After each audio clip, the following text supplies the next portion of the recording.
Well, our next conversation is really thinking about the intersection between humanity and artificial intelligence.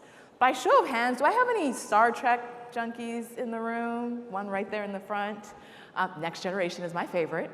But if you think about the Star Trek generation, everybody was always looking at the role that artificial intelligence would play in the future of humanity. So I'm really excited to welcome Tony DeLima to the stage, who is the CTO and the head of digital transformation for NEORIS, to talk about rethinking humanity's evolution.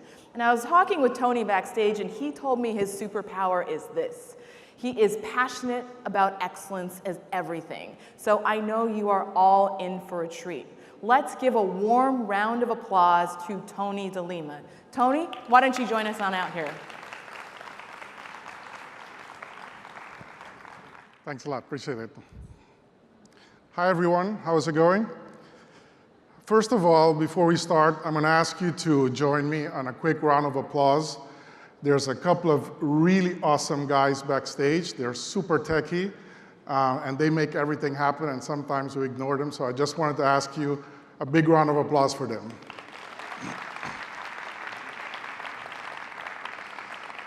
We've got some great stuff to share with you, and clearly there's lots of excitement around artificial intelligence.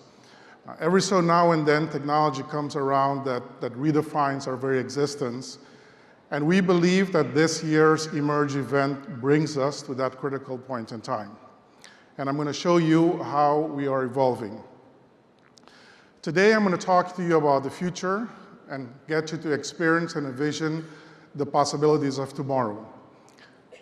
After decades of dead ends and baffling disappointments, today nations and corporations are pouring billions into AI, whose recent advances have startled even the scientists working in the field. Hedge funds use AI to beat the stock market. Visa, American Express, MasterCard, every single large financial institution is using artificial intelligence today in ways we cannot even imagine. But it goes even further. If we look at where the technology is evolving, and you combine that with everything that's happening around human genetic engineering, it's clear that at some point in time, technology will merge with human intelligence. And we're going to have a good conversation about when that might happen and what the implications are. We will start with a simple fact. And that simple fact is that artificial intelligence is forcing us to think beyond the limits of biology.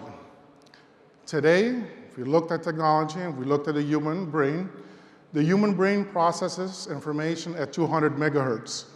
Most modern day computers today process information at 2 gigahertz. Our brain transmits data at 385 miles per hour. Most computers today process data at the speed of light. But what's more fascinating to us is that to simulate a human brain, you need a computer that can process 10 quadrillion simultaneous transactions. The Chinese Tianhe 2 processes 38.8 quadrillion instructions per second. And the future?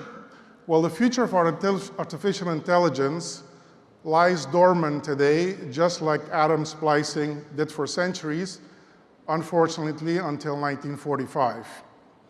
Within 10 to 20 years, as you will see in this presentation, we will see an explosion of intelligence of information, the likes of which we cannot possibly comprehend at this session today. And we're going to explain how we get there.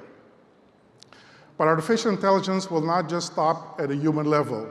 It will progress beyond that. We are already connecting powerful computers to our neurocortical hierarchies to help paraplegic patients. And the results are simply amazing.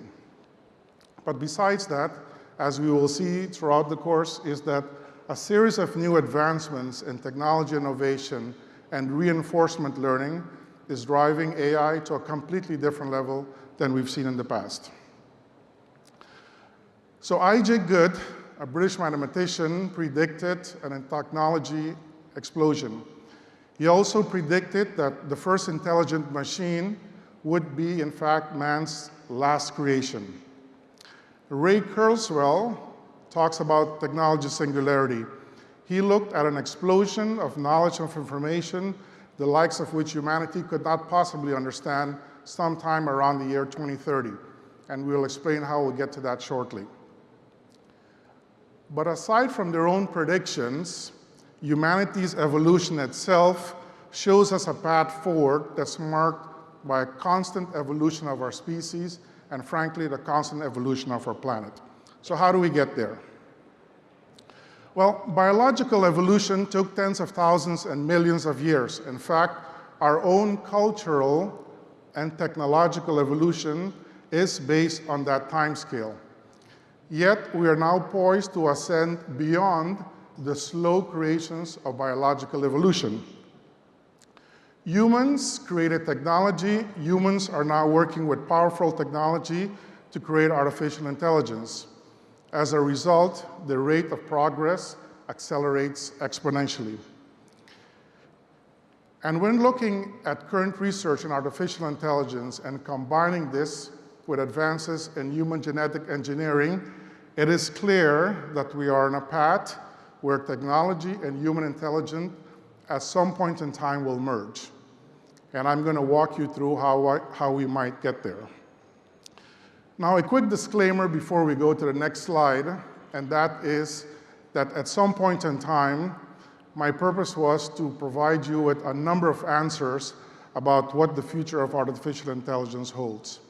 I've been in the field of AI and working with artificial intelligence. As a matter of fact, my master's degree was based on, some of you that are in AI, Lisp and Prolog, which were the beginnings of artificial intelligence. And if we looked at where things have evolved today, it's simply fascinating. At some point in time, I want to make sure that we understand that this conversation is not about spirituality. It's not anything related to religion. It is pure technology. I urge you to go to our booth afterwards to be able to download some significant research that we've done on artificial intelligence that explains what the path forward might look like.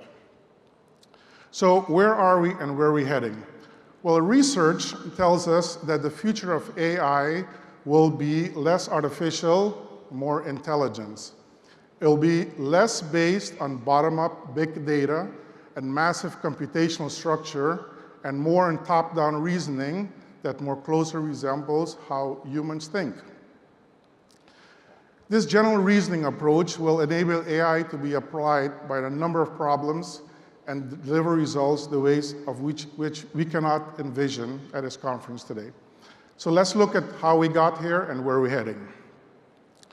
Well, first of all, a couple of crazy guys got together in 1956 at a Dartmouth college. Their whole discussion was basically how to create an intelligent machine. Several decades later, after a number of disappointments, machine learning begins to flourish, driven mostly by convolutional neural networks that learn from example and supplement narrow tasks, such as image recognition and natural language processing. And indeed, most implementations today of AI, such as Siri, Alexa, etc., is based on this technology that was brought to the table way back in the year 1900s. But in the year 2016, we make a significant leap forward. The game of AlphaGo Zero proved that artificial intelligence can be generated not by human examples or instructions, but by super smart and intelligent algorithmic solutions. In fact, the game of AlphaGo Zero by Google's DeepMind team used far less computational power than previous games of AlphaGo Zero. The reason it's such a critical point in time is it marked the beginning of AI that produces AI. But what's even more fascinating at this point in time is the combination of reinforcement learning with Bayesian models or probability. Just as children use their past knowledge of thousands of images combined with probability to ascertain that the image they're looking at is probably a cat. And the advancements in these areas are simply amazing. So while the implication of artificial intelligence in the AI community itself is baffling even the scientists working in the field, the impact of that for businesses is even more amazing.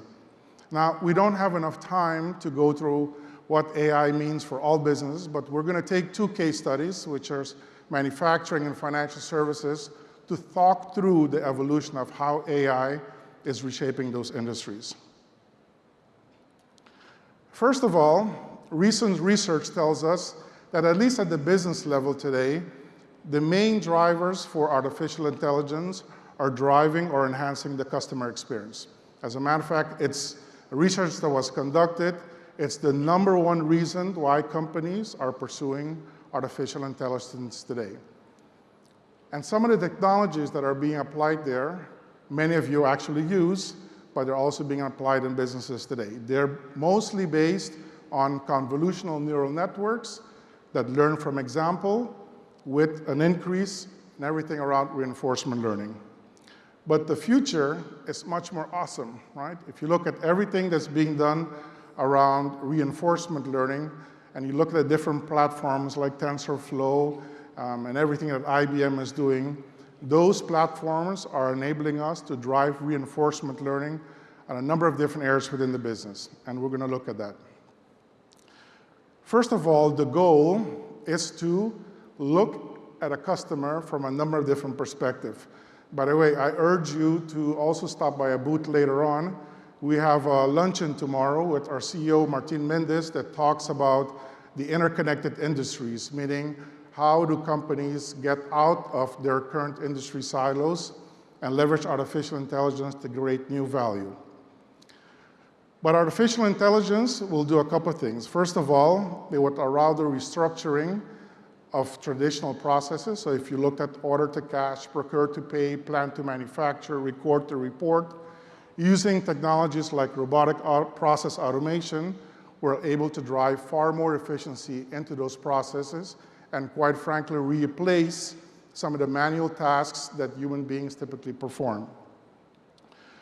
But more amazing than that is everything around driving new interactions. And again, I urge you to see if you can get into the lunch tomorrow. We'll talk about how we drive new interactions with artificial intelligence across industries. So what happens in financial services? If we looked at AI today, yesterday and today, most of the discussions have been on creating sophisticated chatbots and being able to connect with customers in a much more powerful way.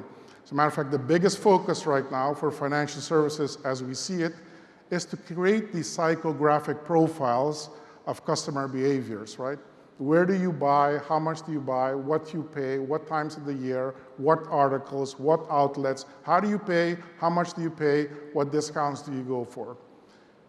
This data enables financial institutions, especially the fintechs, to deliver a new set of services that cross traditional service offerings. And so the psychographic profiling is where we are at this point in time. But quite honestly, that's the past. When we look at AI and combining this with everything that's happening around blockchain, it's clear that the financial services industry will be redefined significantly. It's already being redefined.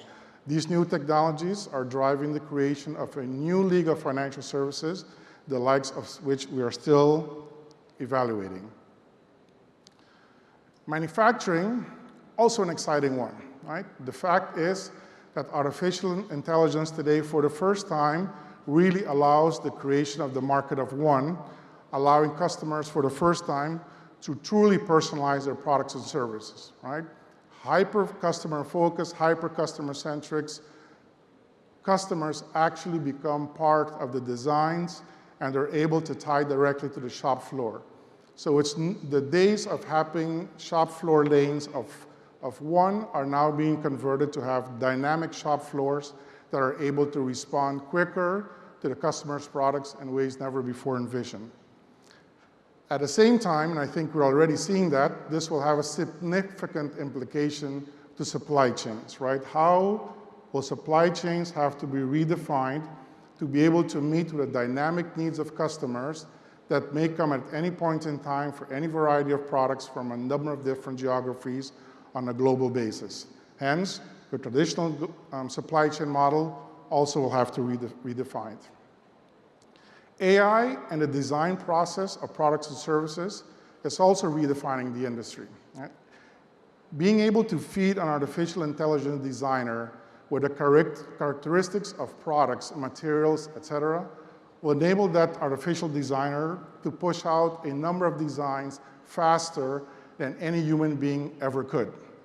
All of that also being brought about by artificial intelligence.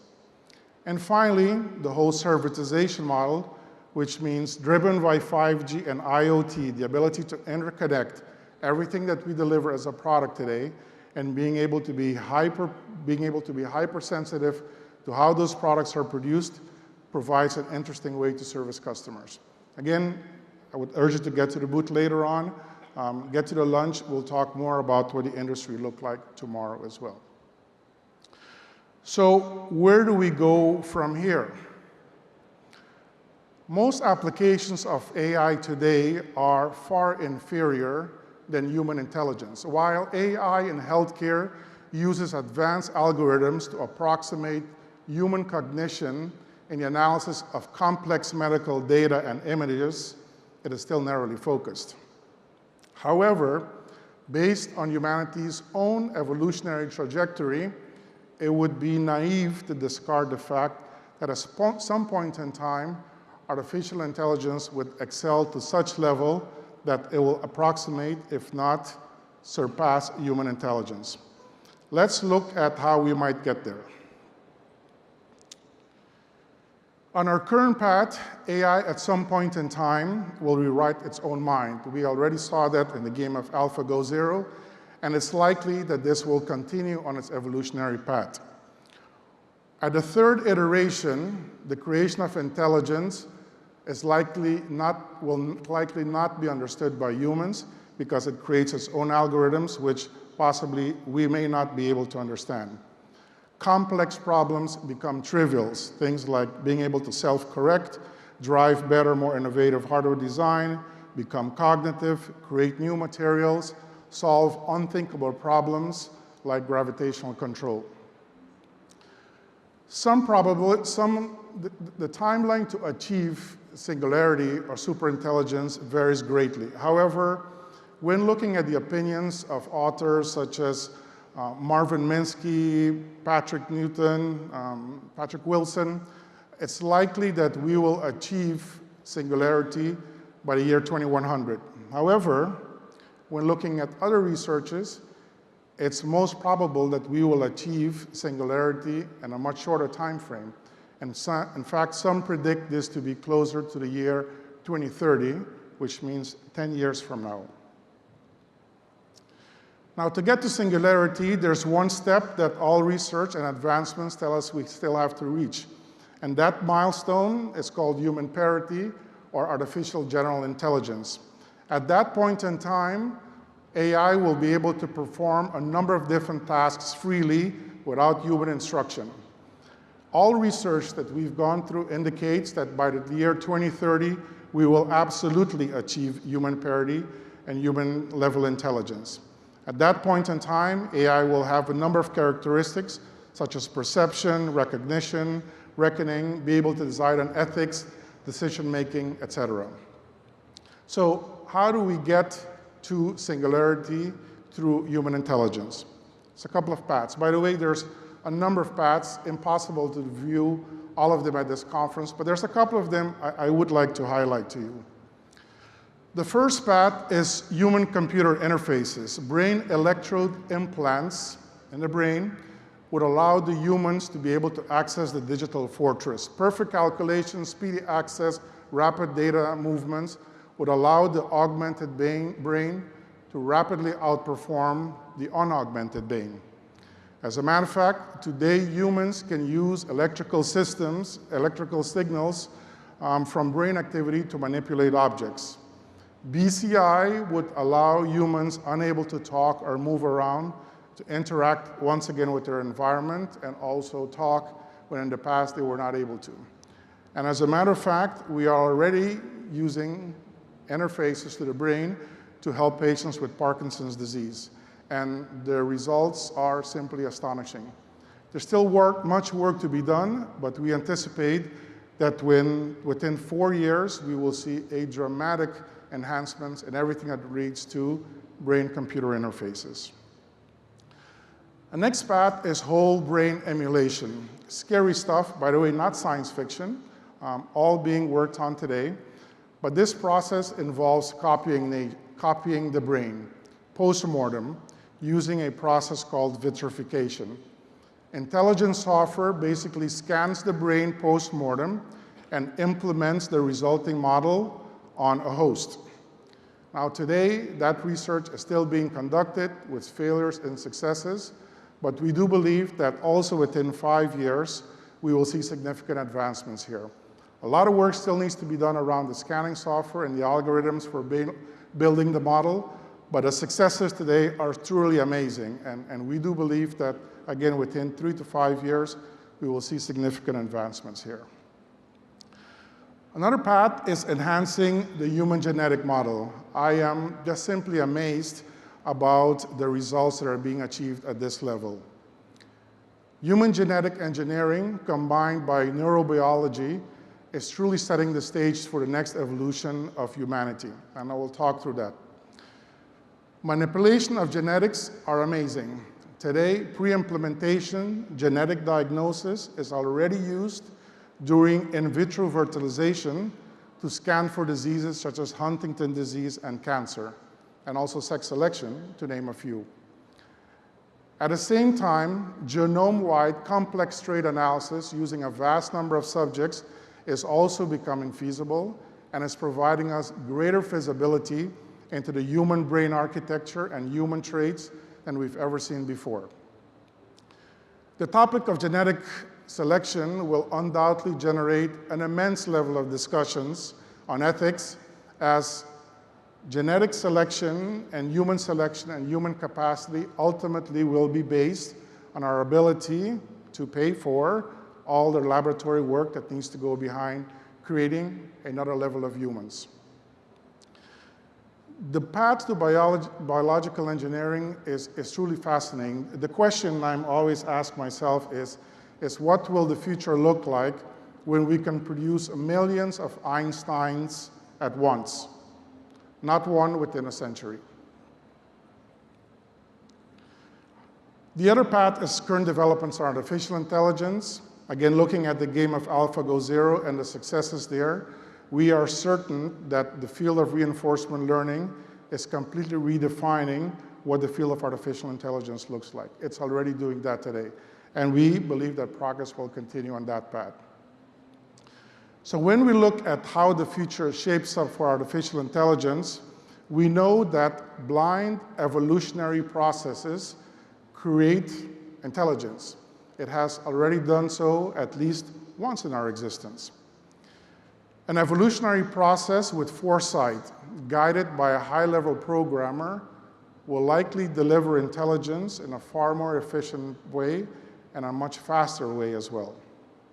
So when looking at the future of superintelligence and how we get there, we believe that the combination of current progress in artificial intelligence combined with everything that's being done around driving biological cognition is set to replace humanity.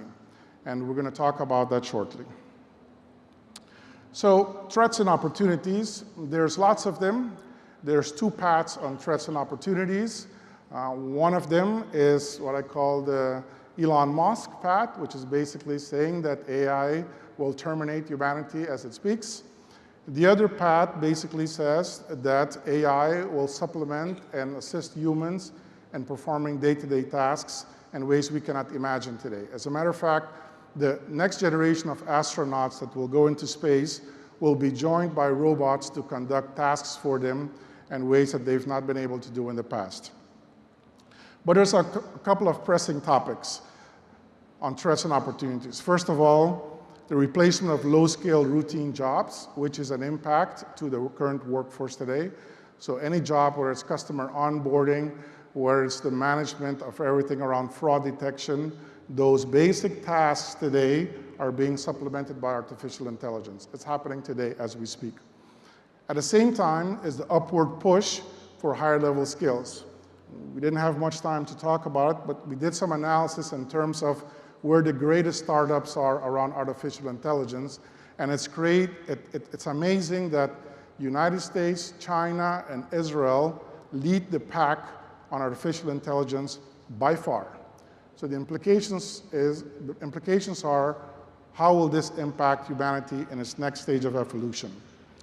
Limited global talent, AI ethics becomes a critical discussion. And finally, the question that I'm always asked is, does AI pose a threat to humanity's own existence? To answer that question, I often refer to the 3 laws of building robots by Isaac Asimov, in particular the first one that says a robot may not injure a human being or through inaction allow human beings to come to harm. So the question, I guess, is to us, and that is if artificial intelligence is able to look at how humanity is conducting its own self and its impact on its current existence, the question is, what will superintelligence conclude at that point in time? So in closing, I've been around technology for my entire life. I have great passion and love it. It's the first time that I've seen technology that truly will redefine our existence. The question for me, or the question I often ask myself is, will we use artificial intelligence to the benefit of humanity, and will we somehow be able to reshape our current trajectory? Thank you very much.